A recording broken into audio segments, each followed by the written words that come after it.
ಇನ್ನು ಜೂನ್ 5ನೇ ತಾರೀಕಿನಂದು ಫೋನ್ನಲ್ಲಿ ಮಾತುಕತೆ ಕೂಡ ಆಗುತ್ತೆ. ರೇಣುಕಾಸ್ವಾಮಿ ಜೊತೆ ಮಾತನಾಡಿದ್ದ ಪವಿತ್ರ ಗೌಡ, ಖುದ್ದಾಗಿ ಪವಿತ್ರ ಗೌಡನೇ ಮಾತನಾಡಿರ್ತಾಳೆ. WhatsApp message ಕಳಿಸೋದಕ್ಕೆ Pavithra Gowda ಪ್ರೇರೇಪಣೆಯನ್ನೇ ನೀಡ್ತಾಳೆ. ಪವಿತ್ರ ಗೌಡ ರೀತಿಯಲ್ಲೇ ಚಾಟ್ ಮಾಡಿ ವಿಳಾಸವನ್ನ ಸಂಗ್ರಹ ಮಾಡಲಾಗುತ್ತೆ. ಅಪೋಲೋ ಫಾರ್ಮಸಿಯಲ್ಲಿ ಕೆಲಸ ಮಾಡ್ತಾ ಇರೋದಾಗಿ ರೇಣುಕಾಸ್ವಾಮಿ ಮಾಹಿತಿಯನ್ನು ನೀಡ್ತಾನೆ ವಾಟ್ಸ್ಆಪ್ ಮುಖಾಂತರ. ಪವಿತ್ರಾಗೆ ತನ್ನ ಮಾಹಿತಿ ನೀಡಿದ್ದ ರೇಣುಕಾಸ್ವಾಮಿ ಕಿಡ್ನಾಪ್ ಮಾಡಿ ಒಂದು ಗತಿ ಕಾಣಿಸೋದಕ್ಕೆ ಪವಿತ್ರ ಗೌಡ ಸೂಚನೆಯನ್ನು ನೀಡ್ತಾಳೆ. ಅಂದ್ರೆ ಈತನು ಕೂಡ ಫೇಕ್ ಅಕೌಂಟ್ ಇಂದಲೇ ಮೆಸೇಜ್ ಮಾಡಿರ್ತಾನೆ. ಏತ್ರಿ ಪವನ್ಗೆ ಗತಿ ಕಾಣಿಸೋದಕ್ಕೆ ಹೇಳಿದ್ದ ಪವಿತ್ರ ಗೌಡ ಜೂನ್ 5ನೇ ತಾರೀಕು ಇಬ್ಬರ ನಂಬರ್ ಶೇರ್ ಆಗುತ್ತೆ. ಪವಿತ್ರ ಗೌಡ ಹಾಗೆ ರೇಣುಕಾಸ್ವಾಮಿ ಇಬ್ಬರ ನಂಬರ್ ಶೇರ್ ಆಗುತ್ತೆ. ಅಂದ್ರೆ ಈ ಪವನ್ ಏನಿರ್ತಾನೆ ಈತನ ನಂಬರ್ ಅನ್ನ ಪವಿತ್ರ ಗೌಡ ಆತನಿಗೆ ಕೊಟ್ಟಿರ್ತಾಳೆ. ಆಗ ಇಬ್ಬರ ನಂಬರ್ ಶೇರ್ ಆಗಿರುತ್ತೆ. ಫೋನ್ನಲ್ಲಿ ಮಾತು ಕೂಡ ಆಡ್ತಾಳೆ. ರೇಣುಕಾಸ್ವಾಮಿ ಜೊತೆ ಪವಿತ್ರ ಗೌಡ ಮಾತನಾಡ್ತಾಳೆ. ಅಂದ್ರೆ ಆತನಿಗೆ ನಂಬಿಕೆ ಬರಲಿ ಅನ್ನೋ ಒಂದು ಕಾರಣಕ್ಕಾಗಿ. ಅದಾದ ನಂತರ ಏತ್ರಿ ಪವನ್ ಏನಿದ್ದಾನೆ ಈತ ಚಾಟ್ ಮಾಡೋದಕ್ಕೆ ಶುರು ಮಾಡ್ತಾನೆ, ಮೆಸೇಜ್ ಮಾಡೋದಕ್ಕೆ ಶುರು ಮಾಡ್ತಾನೆ. ಸೇಮ್ ಪವಿತ್ರ ರೀತಿಯಲ್ಲಿ ಮೆಸೇಜ್ ಮಾಡ್ತಾ ಇರ್ತಾನೆ. ಜೂನ್ 6ನೇ ತಾರೀಕು A10 ವಿನಯ್ಗೆ ಕರೆ ಮಾಡಿ ಪವನ್ ಮಾಹಿತಿಯನ್ನು ನೀಡ್ತಾನೆ. A5 ನಂದೀಶ್ ಸಾಕ್ಷಿ ಮೂಲಕ ಪತ್ತೆ ಸೂಚಿಸಿರೋದಾಗಿ ಗೊತ್ತಾಗುತ್ತೆ. ಜೂನ್ 7ನೇ ತಾರೀಕಿನಂದು ತನ್ನ ಮಾಹಿತಿ ನೀಡಿದ್ದ ರೇಣುಕಾಸ್ವಾಮಿ ಚಿತ್ರದುರ್ಗದ ಕೋರ್ಟ್ ಬಳಿ ಇರೋದಾಗಿ ರೇಣುಕಾಸ್ವಾಮಿ ಹೇಳಿರ್ತಾನೆ. ಆಗ A4 Raghavendra, A6 Jagadish, A7 Manu ಜೊತೆ ಹುಡುಕಾಟವನ್ನು ನಡೆಸಲಾಗುತ್ತೆ ಆತನಿಗಾಗಿ. ಇದೆಲ್ಲವೂ ಕೂಡ ಚಾರ್ಜ್ ಶೀಟ್ನಲ್ಲಿ ಉಲ್ಲೇಖವಾಗಿರುವಂತಹ ಅಂಶ. ಯಾವ ರೀತಿಯಾಗಿ ಕಿಡ್ನ್ಯಾಪ್ ಆಯಿತು, ಆನಂತರ ಯಾವ ರೀತಿಯಾಗಿ ಹಲ್ಲೆ ಆಯಿತು, ಆನಂತರ ಯಾವ ರೀತಿಯಾಗಿ ಆ ಬಾಡಿಯನ್ನು ಡಿಸ್ಪೋಸ್ ಮಾಡೋದಕ್ಕೆ ಪ್ರಯತ್ನ ಪಡ್ತಾರೆ, ಯಾವ ರೀತಿಯಾಗಿ ಆರೋಪಿಗಳು ಸರೆಂಡರ್ ಆಗ್ತಾರೆ, ಎಲ್ಲ ಅಂಶಗಳನ್ನು ಚಾರ್ಜ್ ಶೀಟ್ನಲ್ಲಿ ಉಲ್ಲೇಖ ಮಾಡಲಾಗಿದೆ.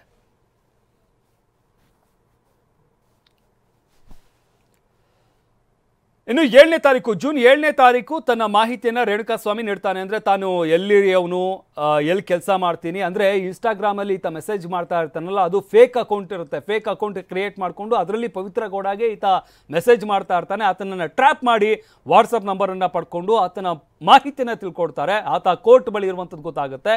ಆಗ ಅಲ್ಲಿ ಚಿತ್ರದುರ್ಗದಲ್ಲಿರುವಂತಹ ದರ್ಶನ್ ಅಭಿಮಾನಿಗಳ ಸಂಘದ ಅಧ್ಯಕ್ಷ ಏನಿರ್ತಾನೆ ಆತನಿಗೆ ಮಾಹಿತಿ ನೀಡಿ ಆತನನ್ನು ಹುಡುಕುವಂಥ ಕೆಲಸ ಆಗುತ್ತೆ.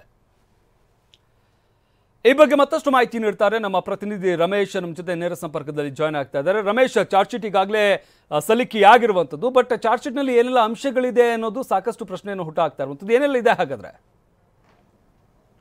ಶಮಂತ್, ಬಹಳ ವಿವರವಾದಂಥ ಚಾರ್ಜ್ ಶೀಟನ್ನು ಪೊಲೀಸರು ಕೋರ್ಟ್ಗೆ ಸಲ್ಲಿಸಿದ್ದಾರೆ. ಈ ಚಾರ್ಜ್ ಶೀಟ್ನಲ್ಲಿ ದರ್ಶನ್ ಪಾತ್ರ ಏನೇನಿದೆ, ಅದೇ ರೀತಿ ಪವಿತ್ರ ಗೌಡ ಪಾತ್ರ ಏನಿದೆ, ಎಲ್ಲವೂ ಕೂಡ ಸಂಪೂರ್ಣವಾಗಿದೆ.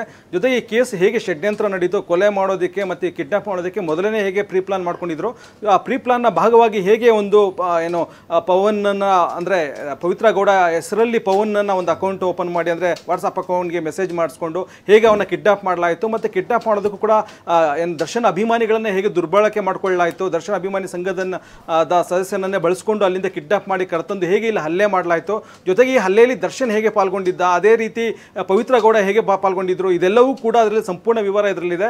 ಅಂದರೆ ಪವಿತ್ರ ಗೌಡ ಇವರನ್ನ ಬಿಡಬೇಡಿ ಸಾಯಿಸಿ ಅಂತ ಹೇಳಿರುವಂಥ ಮಾತು ಕೂಡ ಇದರಲ್ಲಿ ಉಲ್ಲೇಖ ಆಗಿದೆ. ಅಂದರೆ ಕೊಲೆ ಮಾಡಬೇಕು ಅನ್ನೋ ಉದ್ದೇಶದಿಂದಲೇ ಈ ರೀತಿ ಕಿಡ್ನಾಪ್ ಮಾಡಲಾಯಿತು. ಕಿಡ್ನಾಪ್ ಮಾಡಿ ಇಲ್ಲಿಗೆ ತಂದು ಲಾಠಿಯಿಂದ ಮತ್ತು ದೊಣ್ಣೆಯಿಂದ ಮತ್ತು ಮರದ ಕೊಂಬೆಯಿಂದ ಹಲ್ಲೆ ನಡೆಸಿ, ಜೊತೆಗೆ ದರ್ಶನ್ ಕೂಡ ಕಾಲಿನಿಂದ ತುಳಿದು ಎದೆಗೆ ಒದ್ದು ಮತ್ತು ಲಾಠಿಯಿಂದ ಹೊಡೆದು ಸಾಯಿಸಿದ್ದಾರೆ ಅನ್ನುವಂಥ ಮಾಹಿತಿ ಇದರಲ್ಲಿದೆ. ಜೊತೆಗೆ ಪವಿತ್ರ ಗೌಡ ಅಂದರೆ ಇವ್ರನ್ನ ಬಿಡಬೇಡಿ ಕೊಲೆ ಮಾಡಿ, ಪವಿತ್ರ ಗೌಡ ಕೂಡ ತನ್ನ ಚಪ್ಪಲಿಯಿಂದ ಹೊಡೆದು, ಜೊತೆಗೆ ದೊಣ್ಣೆಯಿಂದನೂ ಕೂಡ ಹೊಡೆದು, ಆಮೇಲೆ ಇವ್ರನ್ನ ಬಿಡಬೇಡಿ ಸಾಯಿಸಿ ಅಂತ ಹೇಳಿ ನಂತರ ಅಲ್ಲಿಂದ ತೆರಳಿರುವಂಥ ಒಂದು ಮಾಹಿತಿ ಕೂಡ ಚಾರ್ಜ್ ಶೀಟ್ನಲ್ಲಿ ಉಲ್ಲೇಖ ಆಗಿದೆ. ಹೀಗಾಗಿ ದರ್ಶನ್ ಈ ಕೇಸ್ನಲ್ಲಿ ಹೇಗೆ ಪಾಲ್ಗೊಂಡಿದ್ದ, ಮತ್ತು ಜೊತೆಗೆ ಈ ಕೇಸ್ನಲ್ಲಿ ಈಗ ಬೇರೆ ಯಾರನ್ನೋ ದುಡ್ಡು ಕೊಟ್ಟು ಅವ್ರನ್ನ ನೀವು ಶರಣಾಗಿ ಅಂತೇಳಿ ಹೇಳಿ ಅವ್ರು ಶರಣಾಗೋಕ್ಕೆ 3-4 ಜನ ಹೋಗಿ ಸರೆಂಡರ್ ಆಗ್ತಾರೆ. ಆ ಸರೆಂಡರ್ ಆದಾಗ ಪೊಲೀಸರು ಅವ್ರನ್ನ ಬಹಳಷ್ಟು ವಿಷಯಗಳನ್ನು ಕೇಳ್ತಾರೆ. ಅಂದರೆ ಹಣಕಾಸಿನ ವಿಚಾರಕ್ಕೆ ನಾವು ಕೊಲೆ ಮಾಡಿದ್ವಿ ಅಂತೇಳಿ 4 ಜನ ಹೋಗಿ ಸರೆಂಡರ್ ಆಗ್ತಾರೆ. ಆದರೆ ಯಾವ ಹಣಕಾಸಿನ ವಿಚಾರ, ಎಲ್ಲಿ ದುಡ್ಡು ಕೊಟ್ಟಿದ್ರಿ, ಮತ್ತು ಆತನ ಹೆಸರೇನು, ಮತ್ತು ಯಾವ ವಾಹನದಲ್ಲಿ ಅವನ್ನ ಕಿಡ್ನಾಪ್ ಮಾಡ್ಕೊಂಡ್ಬಂದ್ರಿ, ಹೇಗೆ ಕೊಲೆ ಮಾಡಿದ್ರಿ ಅಂತೇಳಿ ಪ್ರತ್ಯೇಕವಾಗಿ ಕಾಮಾಕ್ಷಿಪಾಳ್ಯ ಪೊಲೀಸ್ ಸ್ಟೇಷನಲ್ಲಿ ವಿಚಾರಣೆ ನಡೆಸಿದಾಗ ಆ ಸಂದರ್ಭದಲ್ಲಿ ಅವರು ಒಬ್ಬೊಬ್ಬರು ಒಂದೊಂಥರ ಹೇಳಿಕೆಯನ್ನು ಕೊಟ್ಟಿರ್ತಾರೆ. ಅಂದರೆ ಪ್ರತ್ಯೇಕವಾಗಿ ವಿಚಾರಣೆ ನಡೆಸಿದಾಗ ಆ ನಂತರ ಅವ್ರನ್ನ ಮುಖಾಮುಖಿ ಕೂಡಿಸಿ ಮತ್ತೆ ವಿಚಾರಣೆ ನಡೆಸಿದಾಗ ಅವರೆಲ್ಲವನ್ನು ಕೂಡ ಬಾಯ್ಬಿಡ್ತಾರೆ. ಈ ಸಂದರ್ಭದಲ್ಲಿ ಏನು A10 ವಿನಯ್ ಏನಿರ್ತಾನೆ ಈತನು ಕೂಡ ಈ ಕೇಸ್ನಲ್ಲಿ ಬಹಳ ಪ್ರಧಾನ ಪಾತ್ರ ವಹಿಸಿರ್ತಾನೆ. ಪವನ್ ಜೊತೆಗೆ, ದರ್ಶನ್ ಜೊತೆಗೆ ಮತ್ತು ಪವಿತ್ರ ಗೌಡ ಜೊತೆಗೆ. ಅಂದರೆ ಹೇಗೆ ಈ ಕೇಸನ್ನು ಅಂದರೆ ಷಡ್ಯಂತ್ರ ಮಾಡಬೇಕು, ಹೇಗೆ ಅಪಹರಣ ಮಾಡಬೇಕು ಮತ್ತು ಹೇಗೆ ಕೊಲೆ ಮಾಡಬೇಕು ಅನ್ನೋದನ್ನು ಈತ ಮತ್ತು ಸರೆಂಡರ್ ಮಾಡಿಸೋದು ಕೂಡ ಈತಾನೆ. ಹೀಗಾಗಿ ಪ್ರದೋಷ್ ಮೂಲಕ ಸರೆಂಡರ್ ಮಾಡಿಸ್ತಾನೆ. ಇದು ಪೊಲೀಸರಿಗೆ ಅನುಮಾನ ಬಂದು ಎಲ್ಲ ಕಡೆ CCTV ದೃಶ್ಯಾವಳಿಯನ್ನು ಹುಡುಕ್ತಾ ಇದ್ದಾಗ ಆಗ ಈ ಮಾಹಿತಿಯನ್ನು ಏನು ದರ್ಶನ್ಗೆ ನೀಡಿದಾಗ ಆಗ ಮೈಸೂರಿಗೆ ಕಳಿಸ್ಕೊಂಡಂಥ ದರ್ಶನ್ ಈಗ ನೀವು ಬೇರೆ ಯಾರನ್ನಾದ್ರೂ ಸರೆಂಡರ್ ಆಗಿ ಅಂತೇಳಿ ಸೂಚನೆ ಕೊಟ್ಟಾಗ ಆ ನಂತರ ಪೊಲೀಸ್ ಇವರೆಲ್ಲರನ್ನೂ ಕೂಡ ಅರೆಸ್ಟ್ ಮಾಡ್ತಾನೆ. ಅಂದರೆ ಅನುಮಾನದಲ್ಲಿ ಪೊಲೀಸರು ವಿಚಾರಣೆಯನ್ನು ನಡೆಸಿದಾಗ ಸರೆಂಡರ್ ಆದವ್ರನ್ನ ಇವರು ಬಾಯಿ ಬಿಟ್ಬಿಡ್ತಾರೆ, ಈ ರೀತಿ ಆಗಿದೆ, ನಾವೆಲ್ಲ ಕೊಲೆ ಮಾಡಿದ್ದು ಅನ್ನುವಂಥ ಅಂಶ ಬಹಿರಂಗ ಆಗುತ್ತೆ. ಅನಂತರ ಪೊಲೀಸ್ ಇನ್ವೆಸ್ಟಿಗೇಷನಲ್ಲಿ ಮತ್ತು ಕಾಲ್ ಟವರ್ ಲೊಕೇಶನ್ನಲ್ಲಿ ಮತ್ತು ಇವರ ಸಾಕ್ಷಿಗಳ ಹೇಳಿಕೆ ಎಲ್ಲವನ್ನು ಕೂಡ ಪೊಲೀಸ್ ಕಲೆಕ್ಟ್ ಮಾಡ್ತಾ ಹೋದಾಗ ಇವರ ಪಾತ್ರ ಬಹಿರಂಗ ಆಗಿದೆ. ಜೊತೆಗೆ ಫೋಟೋಸ್ ಹೇಗೆ ರವಾನೆ ಆಯಿತು, ಹೇಗೆ A10 ವಿನಯ್ ಫೋಟೋಗಳನ್ನು ಕಳಿಸ್ಕೊತಾ ಇದ್ದ, ತನಗೆ ತಡ್ಸ್ಕೊಳ್ತಾ ಇದ್ದ, ಅಂದರೆ ರೇಣುಕಾ ಸ್ವಾಮಿನ ಹೇಗೆ ಟ್ರೇಸ್ ಮಾಡಿದ್ರು, ಚಿತ್ರದುರ್ಗದಲ್ಲಿ ಅವನ್ನ ಹೇಗೆ ಲೊಕೇಟ್ ಮಾಡಿದ್ರು, ಮತ್ತು ಪವಿತ್ರ ಗೌಡ ಹೇಗೆ ಮಾತನಾಡಿ ಇದು ನನ್ನದೇ ನಂಬರು ಅಂತೇಳಿ ಪವನ್ ನಂಬರನ್ನು ರೇಣುಕಾ ಸ್ವಾಮಿಗೆ ಕೊಟ್ಟು ನೀನು ಚಾಟ್ ಅವ್ರ ಜೊತೆನೇ ಮಾಡು ಅಂತೇಳಿ ಸೂಚನೆಯನ್ನು ಕೊಟ್ಟು ಹೇಗೆ ಚಾಟಿಂಗನ್ನು ಮುಂದುವರಿಸಿದ್ರು, ಮತ್ತು ಹೇಗೆ ಚಿತ್ರದುರ್ಗದಿಂದ ಅಪಹರಣ ಮಾಡಿದ್ರು, ಮತ್ತು ಹೇಗೆ ದುರ್ಗಾ ಬಾರ್ನಲ್ಲಿ ಅವರು ರೇಣುಕಾ ಸ್ವಾಮಿ ದುಡ್ಡಿಂದಲೇ ಅಲ್ಲಿ ಮದ್ಯ ಖರೀದಿ ಮಾಡಿದ್ರು, ಮತ್ತು ಅಲ್ಲಿಂದ ಶೆಡ್ಗೆ ಕರೆತಂದು ಹೇಗೆ ಅಟ್ಯಾಕ್ ಮಾಡಿದ್ರು, ಮತ್ತು ಶೆಡ್ನ ಲೊಕೇಶನನ್ನು ವಿನಯ್ ಮತ್ತು ಪವನ್ ಹೇಗೆ ಶೇರ್ ಮಾಡಿದ್ರು ಇತ್ಯಾದಿ ಎಲ್ಲ ಅಂಶಗಳು ಕೂಡ ಇದರಲ್ಲಿ ಬಹಿರಂಗ ಆಗಿದೆ. ಜೊತೆಗೆ ಏನು ವಿಡಿಯೋ ಕಾಲ್ ಮಾಡಿ ಪವಿತ್ರ ಗೌಡನ ಕರ್ಕೊಂಡು ದರ್ಶನ್ ಅಲ್ಲಿಗೆ ಹೋಗಿದ್ದು, ಸ್ಥಳಕ್ಕೆ ಭೇಟಿ ಕೊಟ್ಟಿದ್ದು, ಅಲ್ಲಿ ದರ್ಶನ್ ಹಲ್ಲೆ ಮಾಡಿದ್ದು, ಮತ್ತು ಅವಾಚ್ಯ ಶಬ್ದಗಳಿಂದ ಬಳಸಿ ಆತನಿಗೆ ಬೈದಿದ್ದು, ಮತ್ತು ಹೊಡೆದಿದ್ದು ಇತ್ಯಾದಿಗಳೆಲ್ಲವೂ ಕೂಡ ಇದರಲ್ಲಿ ಉಲ್ಲೇಖ ಆಗಿದೆ. ಮತ್ತು ಇದಾದ ನಂತರ ಏನು ಪವಿತ್ರ ಗೌಡ ಮೊದಲೇನೆ ಅಂದರೆ ಅವನು ಸಾಯೋದಕ್ಕೆ ಮೊದಲೇನೆ ಸ್ಥಳದಿಂದ ತೆರಳುತ್ತಾರೆ. ಆದರೆ ತೆರಳೋದಕ್ಕೆ ಮುಂಚೆ ಸೂಚನೆ ಕೊಡ್ತಾರೆ ಎಲ್ರಿಗೂ ಕೂಡ, ಇವನ್ನ ಬಿಡಬೇಡಿ ಸಾಯಿಸಿ ಅಂತೇಳಿ ಸೂಚನೆ ಕೊಡ್ತಾರೆ ಅನ್ನುವಂಥ ಮಾಹಿತಿ ಕೂಡ ಈ ಚಾರ್ಜ್ ಶೀಟ್ನಲ್ಲಿ ಉಲ್ಲೇಖ ಆಗಿದೆ. ಅದಾದಮೇಲೆ ದರ್ಶನ್ ಉಪಸ್ಥಿತಿಯಲ್ಲೇ ಆತ ಸಾಯ್ತಾನೆ. ದರ್ಶನ್ನಿಂದ ಹಲ್ಲೆಗೆ ಒಳಗಾಗಿ ಮತ್ತು ಇತರೆ ಆರೋಪಿಗಳೆಲ್ಲರೂ ಸೇರಿ ಆತನಿಗೆ ಅಟ್ಯಾಕ್ ಮಾಡಿ ಅವನಿಗೆ ಸಾಯಿಸ್ತಾರೆ ಅಂತೇಳಿ ಕೂಡ ಇದರಲ್ಲಿ ಇದೆ. ಮತ್ತು ಅವನಿಗೆ ಏನು ರಿಪ್ಸ್ ಅಂದರೆ ಎದೆಗೂಡಿನ ಮೂಳೆ ಮುರಿದು ಆತ ಏನು ಶ್ವಾಸಕೋಶಕ್ಕೆ ಅದು ಚುಚ್ಚಿ ಆತ ಸಾವನ್ನಪ್ತಾನೆ. ಮತ್ತು ಬಹುತೇಕ ಇಂಜುರೀಸ್ ಕೂಡ ಅವನ ಸಾವಿಗೆ ಕಾರಣ ಆಗಿರುತ್ತೆ. ಮತ್ತು ಸಾಯುವಂಥ ಸಂದರ್ಭ ಅಂದರೆ ರಮೇಶ್ ಹಾಗೆ ಸಂಪರ್ಕದಲ್ಲಿರಿ. ಮತ್ತೊಂದು ಅಪ್ಡೇಟ್ ಬರ್ತಾ ಇದೆ ವಿಚಾರಕ್ಕೆ ಸಂಬಂಧಪಟ್ಟಂತೆ. ಜೂನ್ 8ನೇ ತಾರೀಕಿನಂದು ರೇಣುಕಾ ಸ್ವಾಮಿ ಮನೆ ಬಳಿ ತೆರಳಿರ್ತಾರೆ. A4 Raghavendra, A6 Jagadish, A7 Manu, ಇವರು 3 ಜನ ರೇಣುಕಾ ಸ್ವಾಮಿ ಮನೆ ಬಳಿಗೆ ಹೋಗಿರ್ತಾರೆ. ತಂಗಿಯ ಸ್ಕೂಟರ್ನಲ್ಲಿ ಹೊರಟಿದ್ದ ರೇಣುಕಾ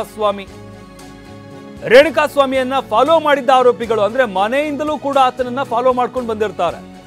ರೇಣುಕಾ ಸ್ವಾಮಿ ಫೋಟೋ ತೆಗೆದಿದ್ದ A4 ರಾಘವೇಂದ್ರ ಫಾಲೋ ಮಾಡ್ಕೊಂಡು ಬರ್ಬೇಕಾದಂತ ಸಂದರ್ಭದಲ್ಲಿ ಫೋಟೋ ತೆಗೆದಿರ್ತಾನೆ. A10 ವಿನಯ್ಗೆ ಅದನ್ನ ಕಳಿಸ್ತಾನೆ ಆತ.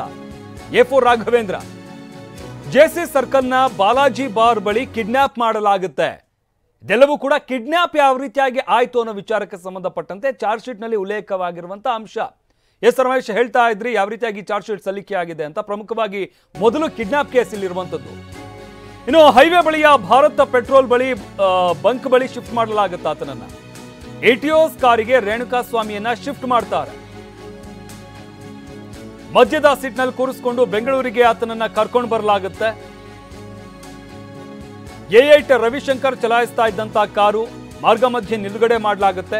ರೇಣುಕಾ ಸ್ವಾಮಿ ಹಣದಲ್ಲಿ ದುರ್ಗಾ ಬಾರ್ನಲ್ಲಿ ಮದ್ಯ ಖರೀದಿ ಮಾಡ್ತಾರೆ. ಆತನ ಬಳಿನೇ ಹಣ ಇಸ್ಕೊಳ್ತಾರೆ.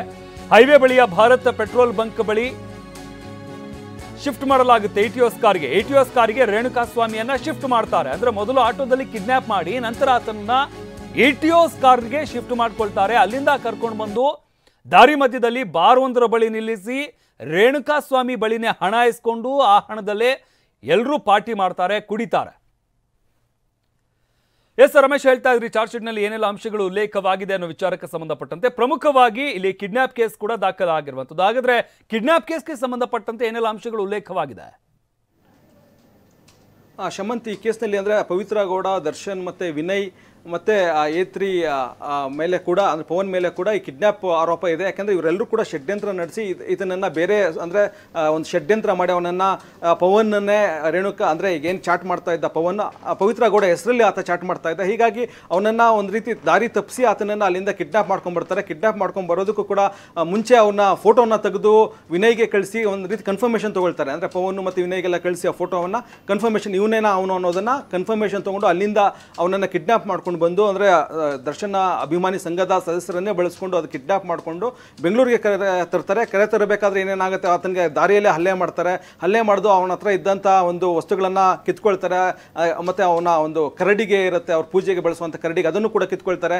ಕಿತ್ಕೊಂಡು ಜೊತೆಗೆ ಬಾರ್ನಲ್ಲಿ ಮದ್ಯ ಖರೀದಿ ಮಾಡ್ತಾರೆ. ಮದ್ಯ ಖರೀದಿ ಮಾಡೋದಕ್ಕೂ ಕೂಡ ಆತನಿಂದನೇ ಹಣವನ್ನು ಪಡ್ಕೊಳ್ತಾರೆ. ಹೀಗೆ ಎಲ್ಲ ರೀತಿಯಲ್ಲೂ ಕೂಡ ಅಂದರೆ ಅವರು ಯಾವುದೇ ಕಾರಣಕ್ಕೂ ಇದನ್ನು ಬಿಡಬಾರ್ದು ಅನ್ನೋ ದೃಷ್ಟಿಯಿಂದಲೇ, ಇವನನ್ನು ಕೊಲೆ ಮಾಡಬೇಕು ಅನ್ನೋ ದೃಷ್ಟಿಯಿಂದಲೇ ಅವನನ್ನು ಕಿಡ್ನಾಪ್ ಮಾಡ್ಕೊಂಡು ಬಂದಿದ್ರು ಅನ್ನೋಂಥದ್ದು ಚಾರ್ಜ್ ಶೀಟಲ್ಲಿ ಉಲ್ಲೇಖ ಆಗಿದೆ. ಮತ್ತು ಅಲ್ಲಿಂದ ಶೆಡ್ಗೆ ಕರೆ ತರೋದು ಕೂಡ, ಎಲ್ಲಿಗೆ ಕರ್ಕೊಂಡು ಬರಬೇಕು ಮತ್ತು ಅಲ್ಲಿಗೆ ಬಂದಾಗ ಆ ಶೆಡ್ಗೆ ಕಾರ್ನ ಕರೆ ತಂದಾಗ ಶೆಡ್ಗೆ ಇಂಥ ಕಾರ್ ಬಂದಾಗ ಬಿಡು ಶೆಡ್ ಒಳಗೆ ಅಂತೇಳಿ ಕೂಡ ಆ ಸಾಕ್ಷಿಗೆ, ಸ್ಥಳದಲ್ಲಿದ್ದಂಥ ಸಾಕ್ಷಿಗೆ ವಿನಯ್ ಸೂಚನೆಯನ್ನು ಕೊಡ್ತಾನೆ. ಮತ್ತು ಆ ಶೆಡ್ನ ಲೊಕೇಶನನ್ನು ಕೂಡ ಇವ್ರಿಗೆ ಶೇರ್ ಮಾಡಿರ್ತಾರೆ. ಅದರಂತೆ ಮಧ್ಯಾಹ್ನ 1:15 ಶೆಡ್ಗೆ ಕರೆ ತರ್ತಾರೆ. ಅಲ್ಲಿ ಇವರೆಲ್ಲರೂ ಸೇರಿ, ಅಂದರೆ ಈಗ ಪವನ್ ಯಾರ್ಯಾರನ್ನ ಅಲ್ಲಿಗೆ ಕರೆಸಿದ್ದ, ಜೊತೆಗೆ ಅಲ್ಲಿ ಯಾರ್ಯಾರು ಇದ್ರು ಕಾರ್ನಲ್ಲಿ, ಇವರೆಲ್ಲರೂ ಕೂಡ ಸೇರಿ ರೇಣುಕಾ ಸ್ವಾಮಿಗೆ ಹೊಡಿತಾರೆ. ಹೊಡೆದು ಆ ನಂತರ ಆ ಫೋಟೋವನ್ನು, ಅಂದರೆ ಅವನು ಹೊಡೆದಾಗ ಒಂದು ಕಡೆ ಬಿದ್ದಿರ್ತಾನೆ ಲಾರಿಗಳ ಮಧ್ಯೆ, ಆ ಫೋಟೋವನ್ನು ಅವರು ವಿನಯ್ಗೆ ಕಳಿಸ್ತಾರೆ.